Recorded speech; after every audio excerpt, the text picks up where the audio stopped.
we're always in the process of handling our future, right? Money's never handled, but we are always handling because the world's always changing and we're always changing. And what we want is changing, what's important to us.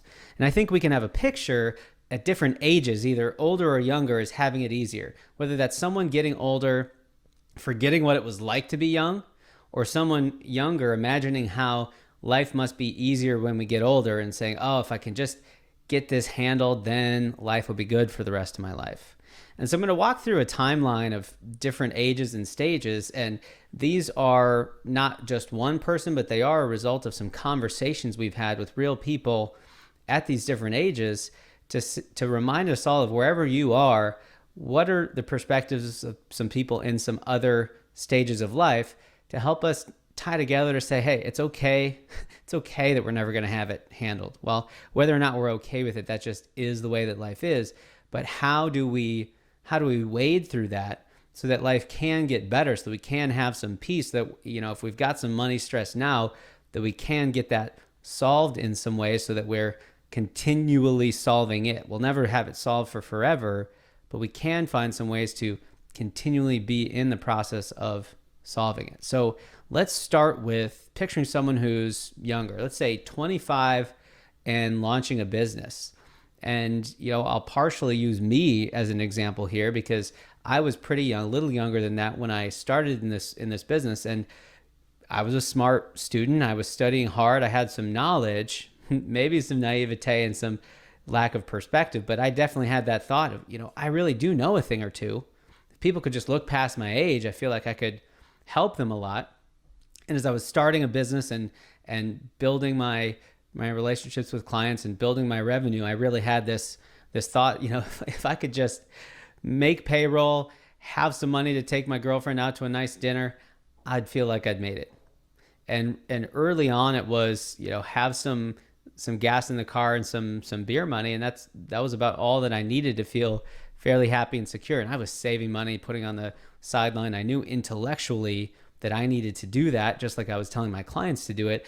But I didn't really connect in the deep sense of knowing of what that was going to mean for me to be putting money away for the rest of my life. And I think no one does at that young age. I think I've had the privilege over the last 10 plus years to talk to so many people in those perspectives of being older and really feeling the pinch of getting towards retirement, that I have a better internal understanding past the years and experience that I've lived through to really know what that means to want to be putting some money aside and taking care of ourselves in the future. But if we fast forward to someone who's just a little bit older, let's say age 35, they might be saying, if I could take my family on a nice vacation once a year and not worry about the cash flow to pay my mortgage, I feel like I've made it. So that 25-year-old version of that person would, can't imagine a world of all the obligations that they've created and gained over time. And they would have been just fine with beer and gas money.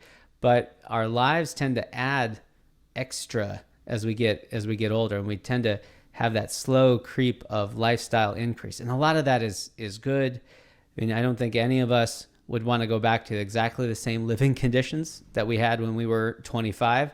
We might remember them with a bit of a smile because life might have been simpler, but I certainly don't want to go back to eating the same salad for lunch every day and some ramen noodles for dinner as a treat. That's not the world that I want to live in. But it is worth thinking about as we get older, what are the things that we're adding to our life, and are they truly adding to our life as we're adding them to the lifestyle that we have?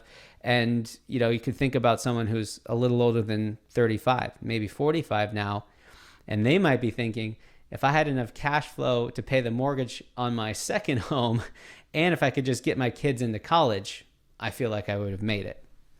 Remember, when we reach a major goal, we're now likely to have something more to lose.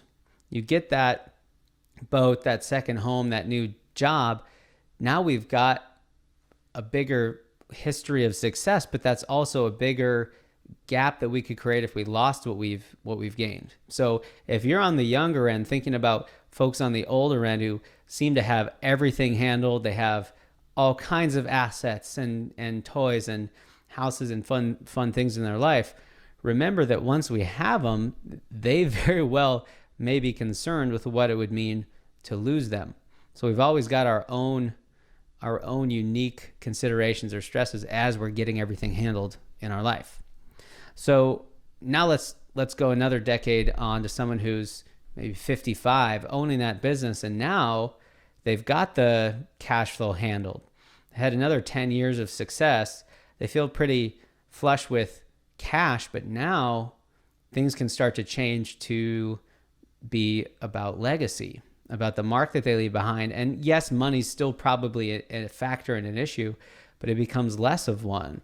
So they might say at 55, if I could just develop one of my employees into the successor who will buy me out, I'll feel like I've made it. And that buying out part is less important than the continuing the business and the thing that person has grown and started as a legacy in the world, and know that they could create something that keeps going past their involvement in it. And then we go to someone who's 65.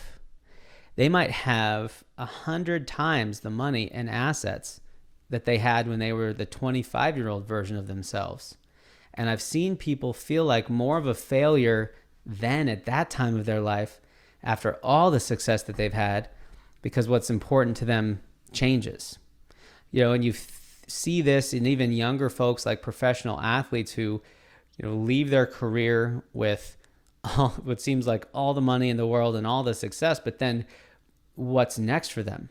They don't have that next thing that's going to drive them forward to be, create value in the world and feel connected to something and give them that self-worth. And someone who's 65 at their end of their career might feel the same way.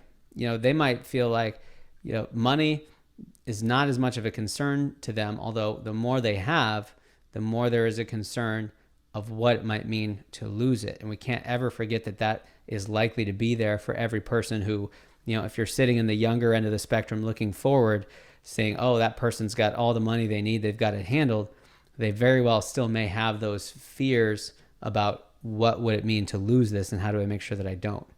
But this person who's 65 might say, oh, well, if I could just make sure my grandkids have everything they need to be successful in life, I'll feel like I've made it.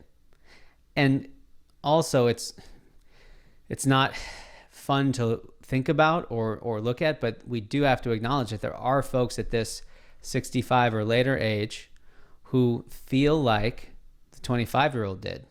They literally, in their minds, they're saying, if I could just have enough money to take my girlfriend out to dinner, I'd feel like I'd made it. And that is the reality of some folks that have not prepared themselves in the way that they thought they wanted to for the life they wanted to have, and that can happen. But I think that when that happens, we start to write a new story around it, and that really is the path that everyone can take to make the most of their financial life, and that is actually essential to make all of our money work out. No matter how much money we have, it won't work out unless we write the right story. Hey everyone, thanks for watching. Be sure to subscribe, ring that bell, and when you get a moment, pick up my book on Amazon, Sound Financial Advice. It's the kind of book that's easy to read, but hard to forget all the knowledge you learned.